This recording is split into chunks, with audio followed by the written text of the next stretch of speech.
just have not been loving romantasies lately. I just want to feel something. I want to feel that thrill. I've seen that trope before that happened in Fourth Wing. That was the worst ending I've ever read in my entire life. I'm so mad. Hi everyone, it's me. Welcome to today's video. We are on a quest this week to fall in love with Romantasy again, okay? Because I have been not hating on Romantasy, but I just have not been loving Romantasies lately. They have not been hitting. Big factor of that definitely has to do with the whole copy-paste Romantasy phenomenon that is going on that we all know about at this point. But I just want to find that feeling again. Find that feeling where I was discovering Romantasy for the first time, absolutely loving it, feeling that thrill, having that good balance between having a good romance plotline that is set in an amazing, fantastical world and also has bits of fantasy plot in there as well. I need to find those good Romantasies that have a great balance of both and that are creative with their characters, with the storyline, with the way the romance develops. And so this week we are going to be reading 3 Romantasies in our quest to fall in love with this genre again. I just want to feel something. I want to feel that thrill that I used to get from this genre. Getting straight into it, we are going to be starting with a Romantasy that I have heard so many good things about, and I feel like I have a high chance of loving this one, and that is Direbound by Sable Sorensen. First of all, I do want to thank Hillary for sending this book to me. Thank you so much. When this showed up outside my door the other day, I was so excited. I was not expecting this. I am just so grateful. So I know you love this book, obviously. That's why you sent it to me. And I've just heard so many good things. I've seen this book being compared to Fourth Wing. I think a lot of people say this is kind of like Fourth Wing, but instead of dragons, we have dire wolves. And so I think we just have a lot of the elements that I typically love in a Romantasy. We have a dystopian setting. We have something called the deadly bonding trials. I love the trials trope. I will eat that up every single time. I think we have some sort of a training instructor, maybe not quite an academy setting, but definitely some sort of a training program, which is fun. And then we have magical creatures. Dire wolves are so cool. This is our first step into falling in love with the Romantasy genre again. Let's get into Direbound.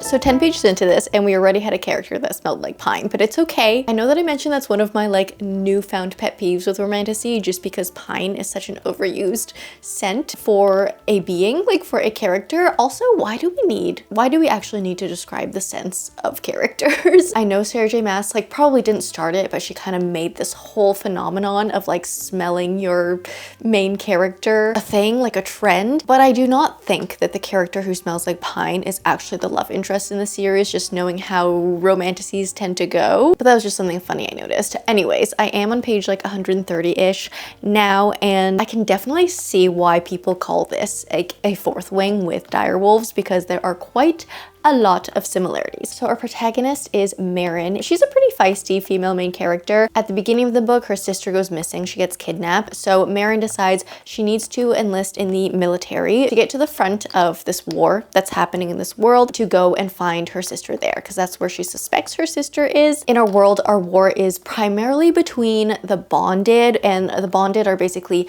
humans that have bonded with dire wolves. And then on the enemy side, we have vampires. So kind of a fun twist on the whole vampire werewolf kind of a thing, or vampire wolf thing. But back to the story. So Marin enlists, but there is this thing called the bonding trials that happens every once in a while. There's no real pattern to it, but every once in a while the bonding trials take place. And when this happens, basically any new recruit to the military needs to participate in these deadly trials for a chance to bond with a dire wolf and become one of the bonded, which is like a high honor. So So Marin, of course, gets dragged into this. So yeah, you can probably see the similarities to Fourth Wing. Instead of dragon riders, we have direwolf riders. Instead of like the parapet and gauntlet and stuff, we have the bonding trials. And instead of like Basgiath in Fourth Wing, we have, I can't remember if there's a name for like the training camp in here, but it's basically like a military training camp academy. So definitely lots of similarities, but I am actually enjoying this so far. I just love the idea like of bonding with a magical creature. And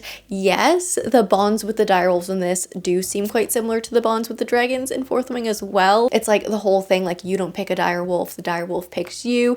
If you break the bond, you die. But while you're bonded, you can sort of like channel magic through your direwolf. So lots of similarities, lots of similarities. And I will say the main characters are not very unique either. But I think some of the side characters are interesting. I think a few of the variances in this book, like compared to Fourth Wing, are also interesting, and I'm excited to see how we explore some of those kind of like deviances from Fourth Wing, to see how it like kind of goes off the Fourth Wing path. And I think primarily like one of the main differences I see that will drive the story in a different direction compared to Fourth Wing is the intent of our main character. So Violet in Fourth Wing, of course, is kind of forced into her position, like her mom just tells her to do this and she has to do it. In Direbound, Marin volunteers on her own, like out of necessity, but it's like her choice because she has a goal, a task that she needs to accomplish, which is saving her sister. So we have like different intentions with our characters, and I think that's what will like hopefully drive the force of difference to make this, you know, more of its own unique book. But yeah, I am having fun with it. The world is fun to be in, and I just love magical creatures, you know, like give me a bond with a magical creature and I will love it. I'm gonna continue reading, and yeah, hopefully it just like starts not being Fourth Wing.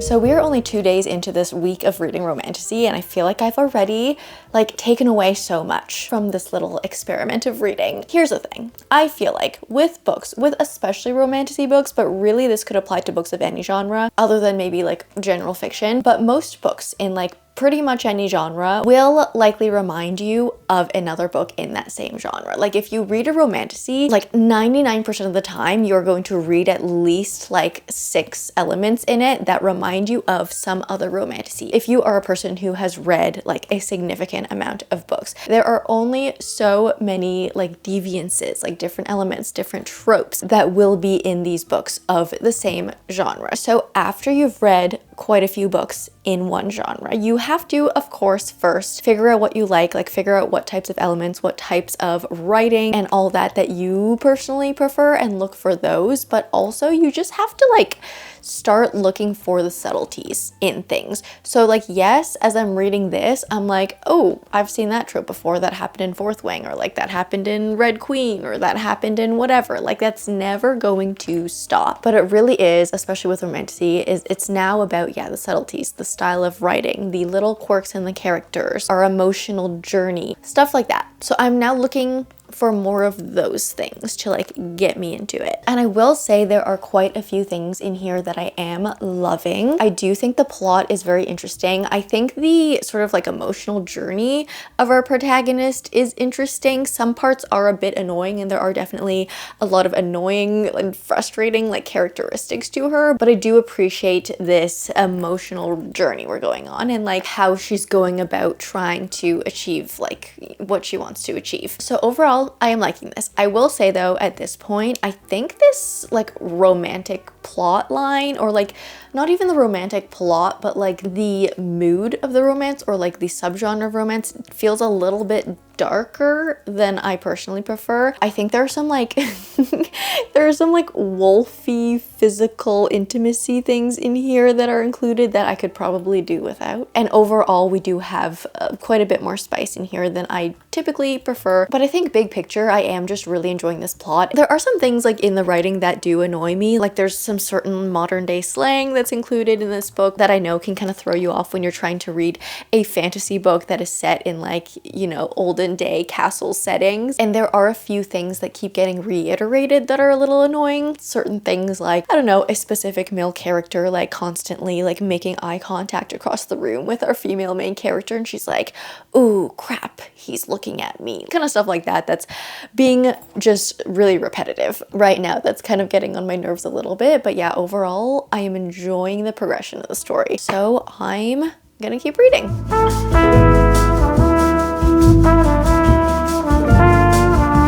I finished this book. I enjoyed it. I think there were a lot of really good elements to the story and I do like the direction that it went in. I also think the sequel is going to be very, very fun and exciting. So overall, I did really enjoy this read. It was not perfect whatsoever. I think on one hand, this book was very, very predictable for me. And that's probably like, I feel like if you've read 5 or more fantasies, you would be able to predict what happens in this book. I constantly felt like the main character, Marin, was like 20 steps behind, but it probably wasn't even her fault. Like if I was living through this book for the first time without having read Romantasy before and was just following through the story with Marin, maybe like I wouldn't have felt that way, but I feel like I put things together like almost instantly, and then Marin just took so long to catch up to what I already knew as the reader. So that was a little bit frustrating to read. I also do think that there were quite a few like tropes and micro tropes that were thrown in here that I think were just like not necessary, to be honest. I think there were a lot of tropes that were just included just to be included, you know, like small things like the "who did this to you" trope, like the quote "who did this to you" was literally like written in this book. This book didn't even need them. We probably could have done without those and this book would have stood out on its own. And I think honestly throwing in a lot of those like very frequently seen microtropes kind of like made this book feel cheaper than it actually was. I think this is a solid romantasy. I think if you loved Fourth Wing, you would love this book. It is definitely very similar, but there are enough creative differences that I can see the two of them standing out on their own. I'm giving this a 3.75 and I think I definitely will continue. The second book is called Direbound. I don't know when it comes out, but it already has a cover and a title and everything. So guessing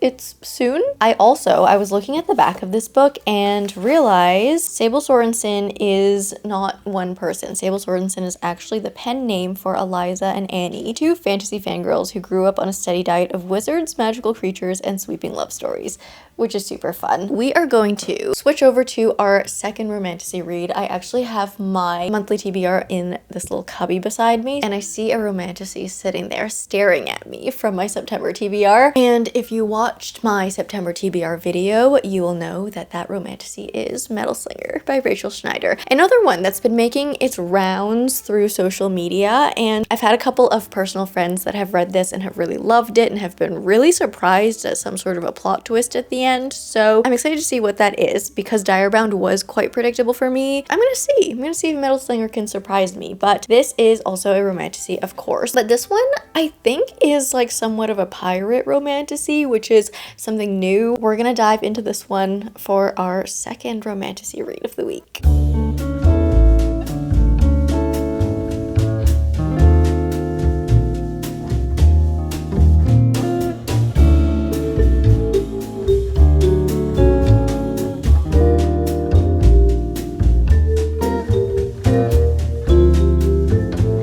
There's something a little bit clunky about this writing that I can't pinpoint what it is. And it's not like, I wouldn't say this book is very dense at all or hard to read. Like technically it's not difficult, but there's something about the sentence structure that confuses me. And so because of that, I'm noticing that I have to go back and reread quite a few sentences because something about it like doesn't make sense when I'm reading in my head. I think this also has to do a little bit with the dialogue and the interactions between the characters not really making sense to me. I think it's like one character will say something and then the response from another character will just like not even relate to what that character just said. It's like our two characters are having completely different conversations with one another, but at the same time simultaneously. Like, it just feels really weird. It feels like whenever two characters are interacting, they're just like on their own separate wavelengths and not actually talking to each other, but more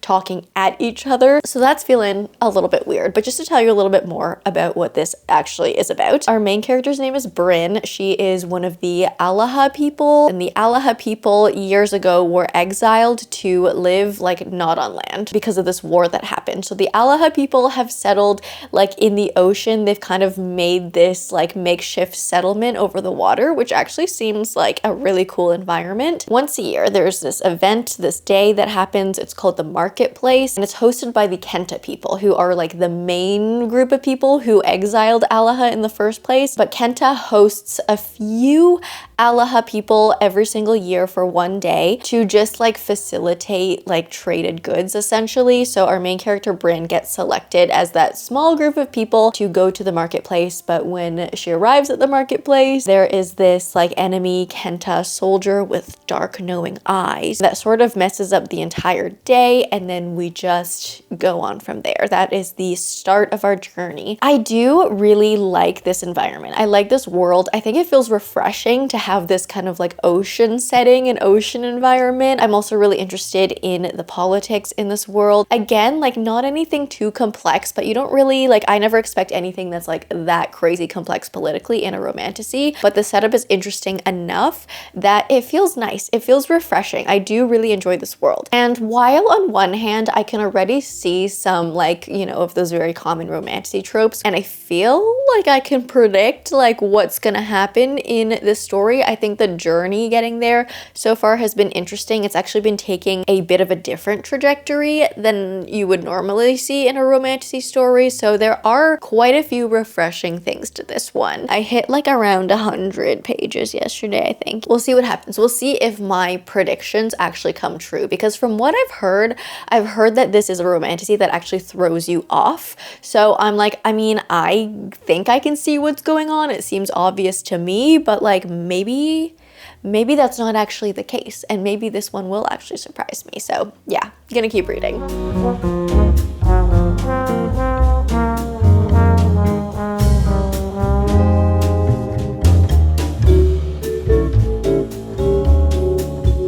Okay, I feel like I do need to clarify that this is not a pirate romantasy, because I know I mentioned that briefly when we were starting into this book.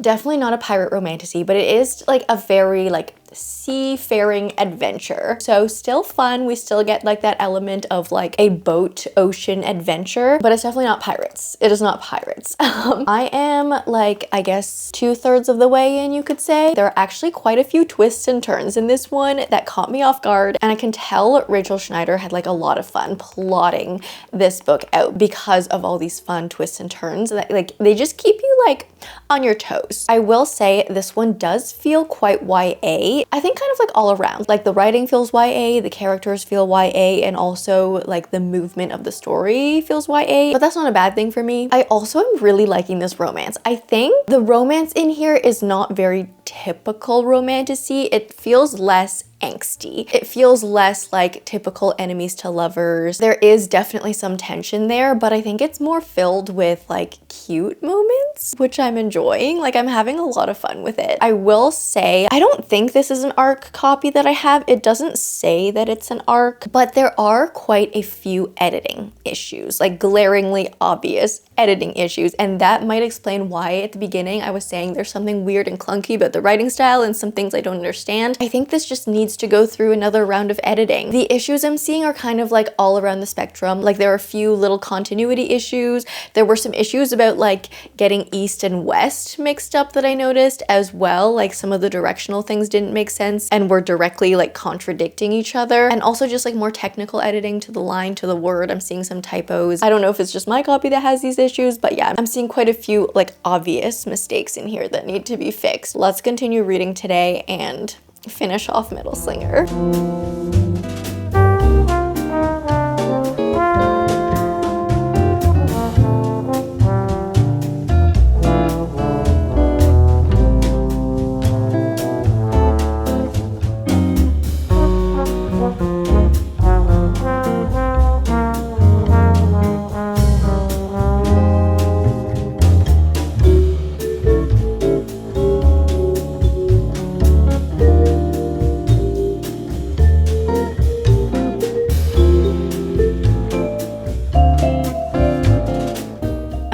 so mad. That was the worst ending I've ever read in my entire life. That was the worst twist I have ever read in my entire life. I'm so mad. I didn't see it coming. I mean, and that can be a good thing for a twist, but it can also be a very bad thing. Okay, I think I've said this before, but I think the perfect twist is one that catches you off guard, but then once you read the twist, you can start like backtracking and then you can be like, oh yeah, there were hints to this. How did I not catch that? This one, I feel like came out of nowhere and there is also nothing to back it up. Like, okay, I need to calm down. I'm so mad. I'm so mad at that. I can't.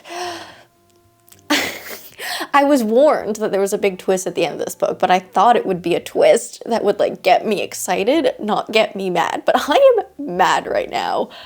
I was gonna give this book a 4-star. And I know like at the beginning, I was like, it feels a little clunky. I don't really understand the intentions of the characters, but then it started to like make sense and I started settling into it. And even though there was editing, there's definitely editing needed for this book, I was like, I'm enjoying this enough to give it a 4-star rating, but I can't give it a 4-star rating after that ending. I can't. And I'm sure there are so many people who love this twist at the end, but I feel like it just negates like everything you just read.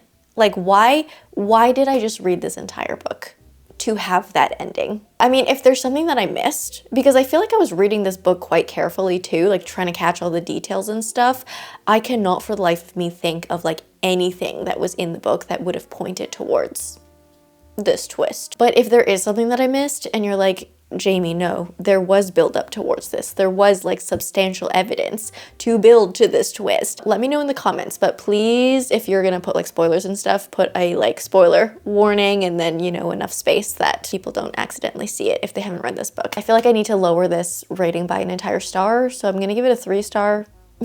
I kind of want to give it a 2-star because I'm so mad right now, but like there were quite a few bits to this book that I really did enjoy. Oh my god, I'm so mad at that. I mean, points to Rachel Schneider for making me feel something a little bit different about a romantasy. I don't even know if I want to read the second book at this point. Maybe I will, just out of curiosity, but I think we need to move on.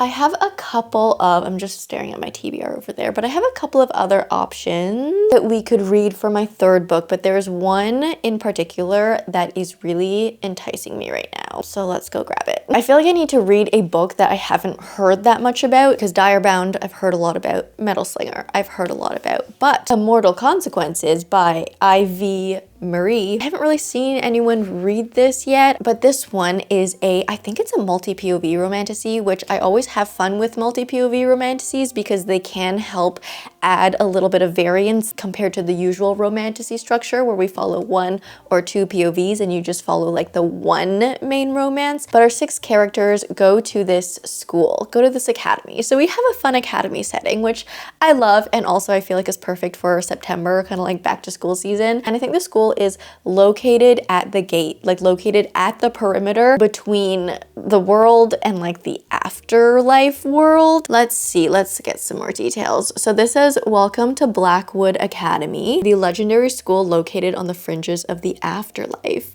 Once a pupil enters the academy's arched gates, there is no way out except for the decennial, a once-in-a-decade celebration in which a single worthy student is tested and given a choice. Graduate and join Blackwood's magical elite or cross over to the mysterious other side. This time, though, the rules have changed. This decennial isn't a celebration, it is a competition, and there can only be one victor. So, sounds like we have some fun trials going on, sounds like we have an academy setting, and we have 6 rivals, and we have to follow them throughout this decennial competition thing. Honestly, sounds like a lot of fun, so Immortal Consequences is going to be our next one.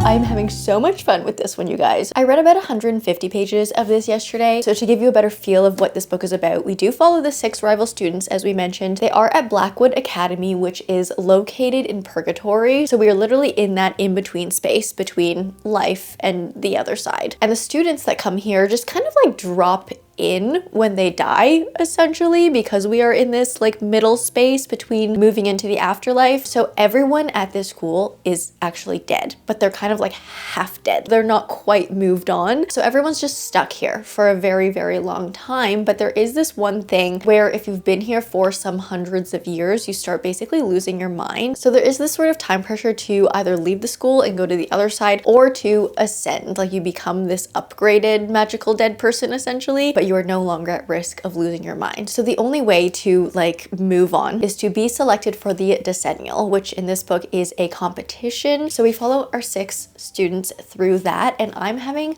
so much fun reading this. I am really enjoying this writing style. It is super descriptive. Everything is very vivid, like all the imagery honestly reminds me a lot of Stephanie Garber, but a lot darker, of course, because Stephanie Garber's worlds tend to be light and whimsical and fairy tale. I was kind of thinking that this book is essentially if like Stephanie Garber decided to write the Atlas 6 because we do have that dark academia setting. We do have these kind of frustrating, imperfect characters. And I honestly think the opening of this book, like the first couple chapters, really reminded me of the Atlas 6, just in the sense that we were kind of just gathering the 6 students we were going to follow. We were meeting them individually in their chapter POVs. So that was really fun. But yeah, I'm loving the writing. It's very descriptive, but also very, very easy to read at the same time. I am starting to see though, as we're switching through the POVs, we are getting a little bit of repetition because we will have our 6 students experiencing sort of the same thing in a different context. So we do get a lot of like the same reactions to seeing the same things. And that definitely makes sense for a multi-POV book like this, but I think their reactions to the things they're encountering seem too similar. Like they're worded almost exactly the same. So a little bit of that is starting to feel repetitive as we're switching through the POVs,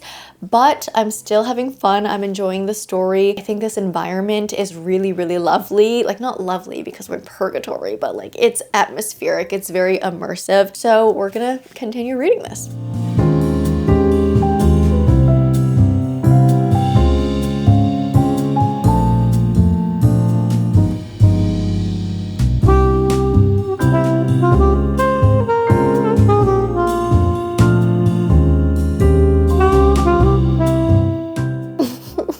This was fun. It's definitely a YA time. If you are the type of person that like absolutely cannot stand YA characters, don't read this book, but for some reason I didn't mind it. I think because we were in this academy school setting, I didn't mind that the characters felt quite young, very immature, and you know, they were just going through not life, but like going through this stage in death. I don't know, sometimes when characters feel too YA, I get so frustrated at it, but I did not get frustrated at these characters. I also think maybe because we had multi-POV in here, and this book was also written in third person, I feel like YA POVs really annoy me, mainly when like the entire book is in that YA person's point of view and when it's in first person. So I don't know, I didn't mind the young feeling of this book. I also absolutely devoured it. Like I started this yesterday evening and I've just been reading for like a couple hours today, and I just devoured it in like just a few sittings. And this is close to a 500-page book, so page count is high, but it definitely doesn't feel like 500 pages. Sometimes, you know when that happens, when you look at a long book and you're like, how did I just